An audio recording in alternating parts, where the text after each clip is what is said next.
চাঁপাইনবাবগঞ্জ সদর উপজেলার বারোঘড়িয়া বাজারে আধিপত্য বিস্তারকে কেন্দ্র করে বারোঘড়িয়া ইউনিয়ন পরিষদের চেয়ারম্যান হারুন অর রশিদের উপর হামলা চালানো হয়েছে। 27 ফেব্রুয়ারি রাত 8টার দিকে প্রতিপক্ষরা 7টি ককটেল ফাটিয়ে বাজারে আতঙ্ক সৃষ্টি করে।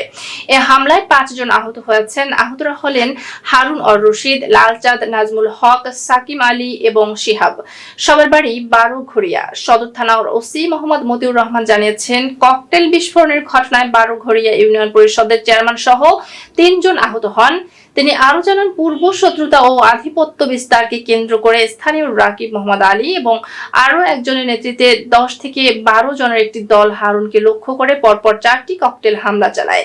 এরপর তাকে পেটানো হলে তার বাম হাতের কাঁধ স্থানচ্যুতি হয়।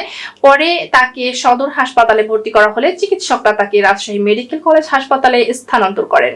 এ ঘটনায় অভিযুক্তদের গ্রেপ্তারের অভিযান চলছে এবং আইনগত ব্যবস্থা প্রক্রিয়াধীন রয়েছে।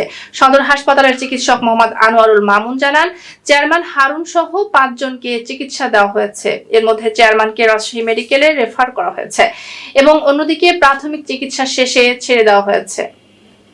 আমরা মোটামুটি ঘন্টাখানেক আগে একটা বারোঘড়িয়াতে ককটেল বিস্ফোরণের একটা আমরা ঘটনার খবর পাই। যে রোগীগুলো এসেছিল, 5 জন রোগী এসেছিল।